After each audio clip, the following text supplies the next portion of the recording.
labāk redzēt. Kām nu, kaut kādam dzīvniekam, nu, cilvēkam arī varētu būt, bet diez vai no cilvēka aizskāds preparātu, ja, nu, kaut kādu dzīvnieku dzīvnieku. Tur krēslu jārā. Labi.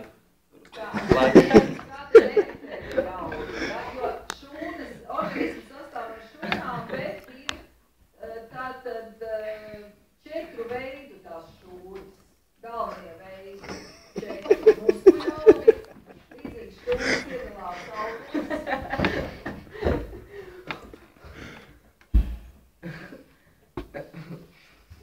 Tad ir saistāvi, tā ir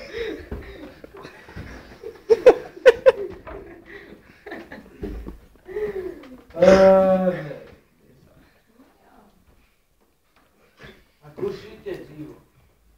Virsā. Pēc nosaukuma saista organismu kopā, ja? Tātad te ir galvenā pazīme, ka liela starpšūna telpa, tie ir kaulāts, šeit ir asins.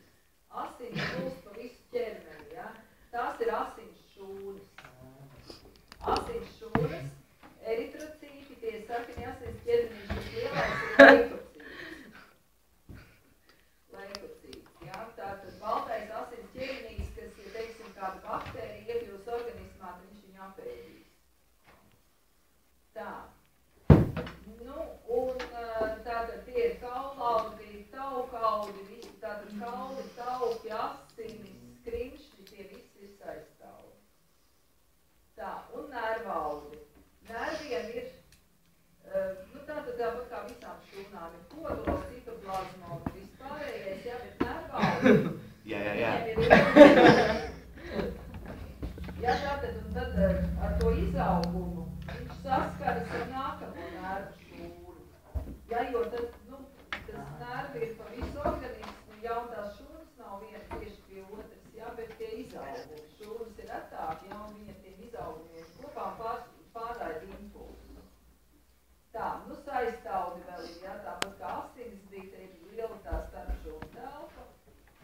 Tas bija viss, ko tas spējīgs. Jā, kauli, skrimšļi, jā, tā viņas var pazīt. Akuna matata. Tā. Biber.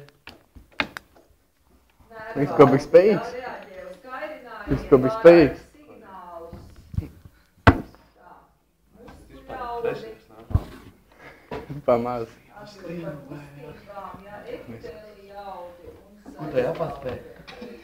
Uz ko tev jāpaspēj? Ko tev jāpaspēj? Es jums iedošu grāmatas, tagad tas jums ir jāuzzīmē un jāuzraksta. Un kā tu būtu?